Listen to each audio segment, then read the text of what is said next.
Yo, what's good with y'all? It's your boy Nick back with another video. Today we are reacting to the 5 insane NBA trades that almost happened. Let's get straight into it.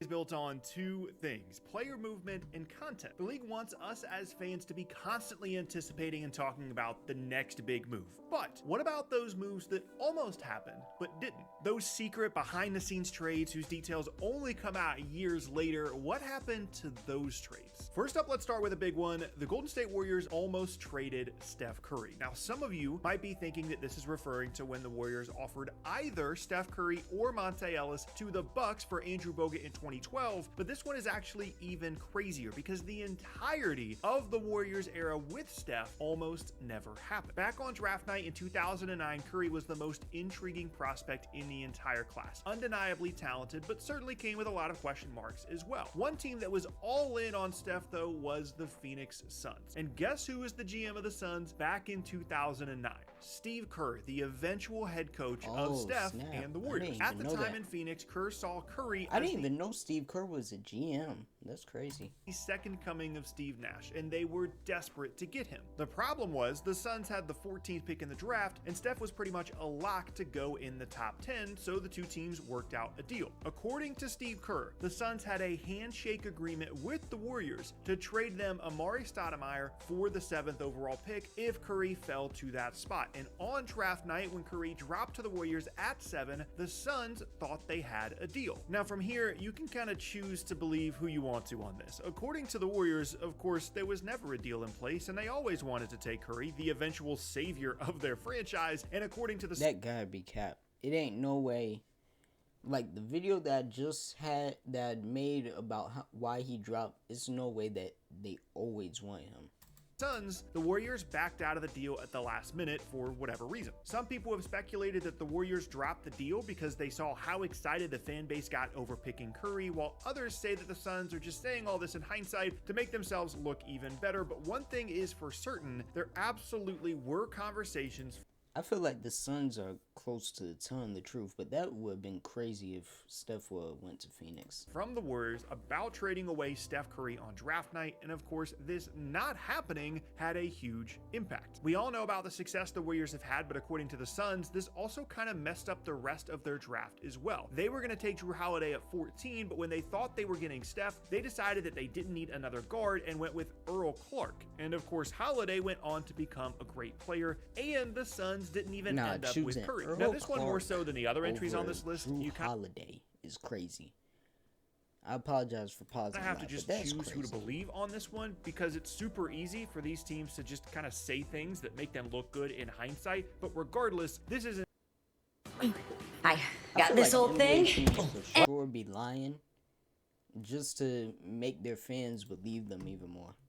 Suns and the Warriors. Next up now is maybe the most impactful what-if trade of the entire video. Back in 2017, the Cleveland Cavaliers were coming off of a finals loss to the KD Warriors. I think Paul George said this story on his podcast that he thought he was getting traded to Cleveland.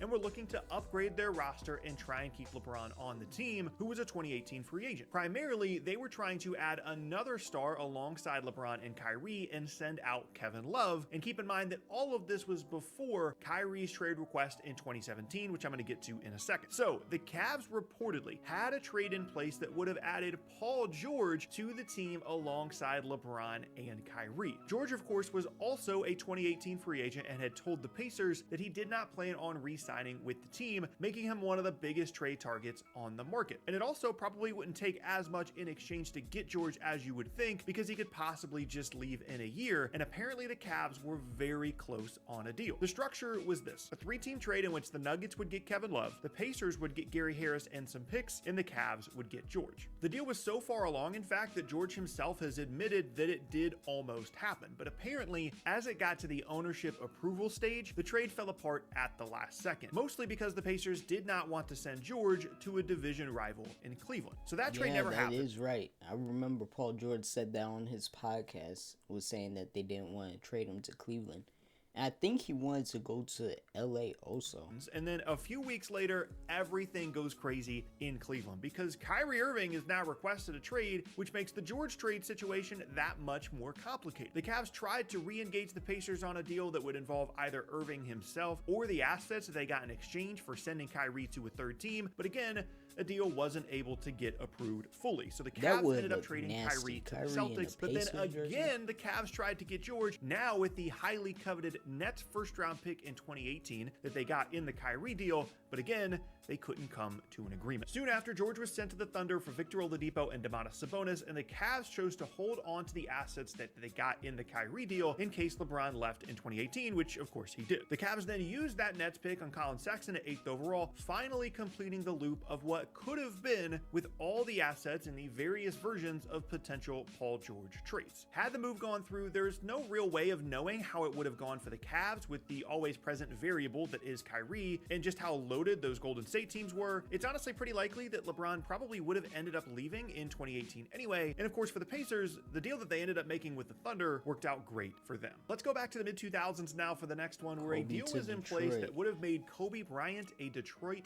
Piston. At the time, Kobe was really frustrated with the Lakers organization and was looking at other options. And this certainly wasn't the only time that he was nearly traded from the Lakers, but this is the most interesting one, I think. In the 2007 offseason, after 3 straight disappointing seasons, there began to be some doubt that the Lakers could surround Kobe with championship-level talent, and they even began to explore what a post-Kobe era would look like in LA. One of the teams that stepped up with a real offer was the Detroit Pistons, who after beating the Lakers in the 2004 finals, had been to the finals one more time and 2 more conference finals in the years since, and viewed Kobe as the piece that could put them back on top. The offer reportedly was Bryant to Detroit for Rip Hamilton, Tayshaun Prince, Amir Johnson, and a first-round pick in what would have been one of the biggest trades the league had ever seen to that point. Interestingly, it's been reported that both teams actually agreed to the deal, but Kobe vetoed the trade with his no-trade clause, and that is why it never happened. Hamilton and Prince once again had great seasons in Detroit the following year after the deal never went through,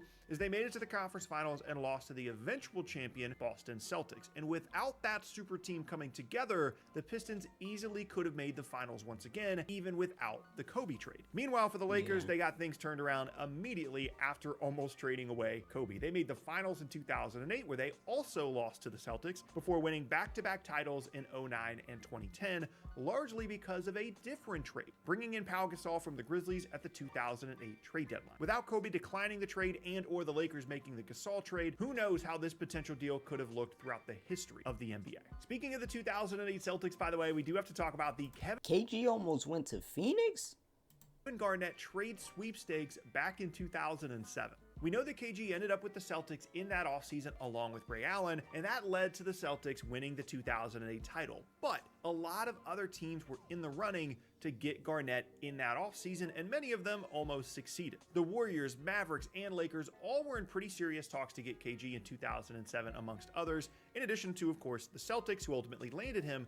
But the team that arguably came the closest to getting him without actually making it happen was the Phoenix Suns.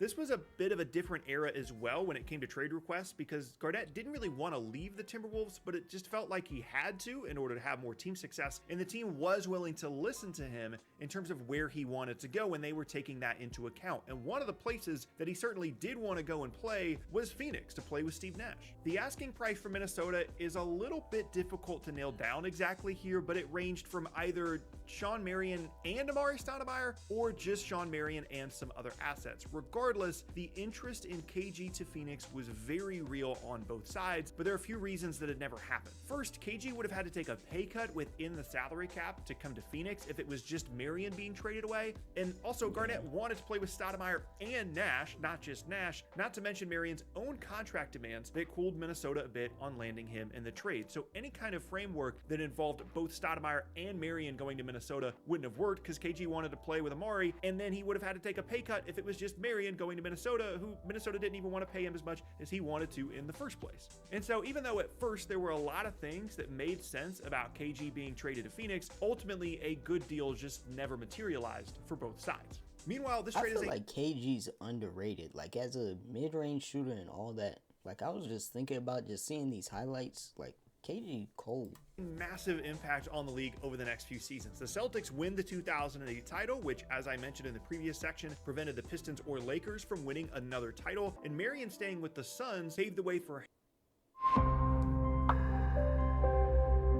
Yeah, people don't realize, like, I feel like people don't give KG as much credit as he should be him getting. to get sent to the Heat in exchange for Shaq a few years later, and then later dumped as the Heat paved the way to create their salary cap space needed to sign LeBron and Chris Bosh in 2010. Ultimately, I do love how Garnett's career went in Boston and that he got a title out of it, but seeing him alongside Nash in Phoenix would have been pretty cool as well. And now we get to another massive trade for the Warriors that shows just how hard it is to build championship teams, because we've already shown that they almost traded away Steph Curry, but also they nearly traded away Klay Thompson. Back in 2014, the Warriors were looking to add more star power, and the most available star at the time was Kevin Love, who was looking to move on from the Minnesota Timberwolves and was an All-NBA caliber player. We know that eventually, once LeBron signed to return to the Cavs that offseason, Love was sent to Cleveland in a package centered around the #1 pick in the draft, Andrew Wiggins, but the Warriors were very far along on a deal that would have landed them Love instead. The proposed deal was David Lee, Klay Thompson, and either a first-round pick or Harrison Barnes in exchange for Love. The concept was that although Thompson and I ain't gonna lie, Golden State has gotten lucky.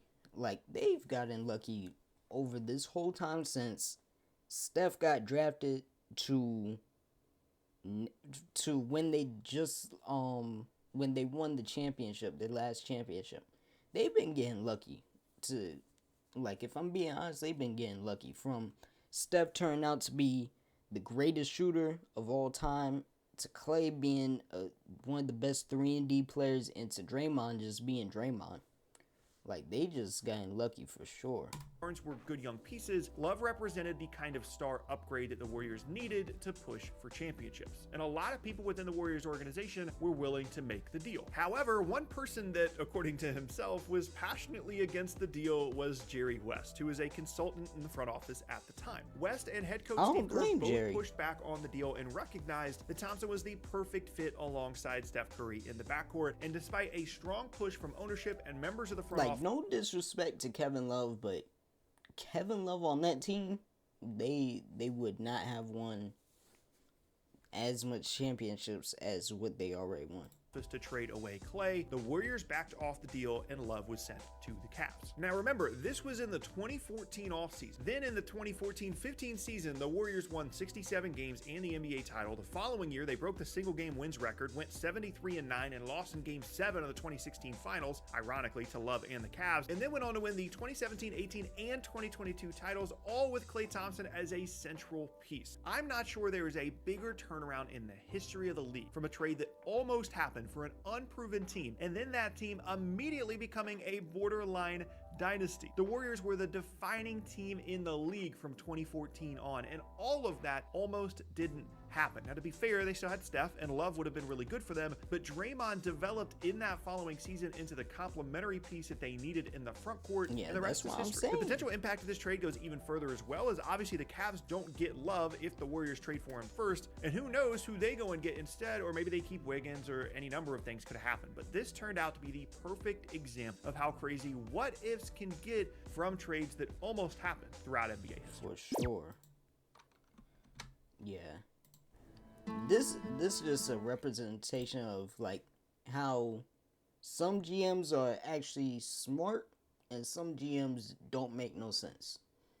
But shout out Sporting Logically for the 2022 NBA draft has been video. I'm back doing basketball videos. If y'all want to see some music videos, comment down below some music, comment down below some more basketball y'all want me to react to. And yeah, I'm out. See y'all next time.